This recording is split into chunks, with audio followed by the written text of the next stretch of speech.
আপনি যদি বাংলাদেশ থেকে সমুদ্রপথে মক্কা যেতে চান তাহলে কিভাবে যাবেন? বাংলাদেশ থেকে মক্কা যাওয়ার জন্য আপনাকে প্রথমে বঙ্গোপসাগরের মধ্য দিয়ে যেতে হবে। বঙ্গোপসাগরের মধ্য দিয়ে শ্রীলঙ্কার মধ্য দিয়ে এরপরে আপনি চাইলেও সোজা যেতে পারেন, তবে এখানে সোজা না গিয়ে জাহাজগুলো সাধারণত মুম্বাইয়ের পাশ দিয়ে চলে যায়। মুম্বাই, করাচি এভাবে পাশ দিয়ে চলে গিয়ে এদিকে আসবে ওমানের পাশ দিয়ে,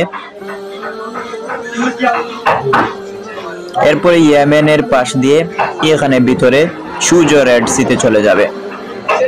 রেড সির পাশে রয়েছে জেদ্দা, এরপরে মদিনা। বলে রাখা ভালো, বাংলাদেশ থেকে সমুদ্রপথে মক্কা কিংবা মদিনা এখন পর্যন্ত যাওয়া শুরু হয়নি। 2018 সালে বাংলাদেশ সরকার এ বিষয়ে একটি চূড়ান্ত জারি করলেও এতে সৌদি আরবের সরকার সম্মতি প্রদান করেনি। তবে 2024 সালে ইচ্ছে পূরণ হবে বলে অনেকেই আশা করেছেন। দেখা যাক 2024 সাল কিংবা 25 সালের মধ্যে চালু হয় কিনা।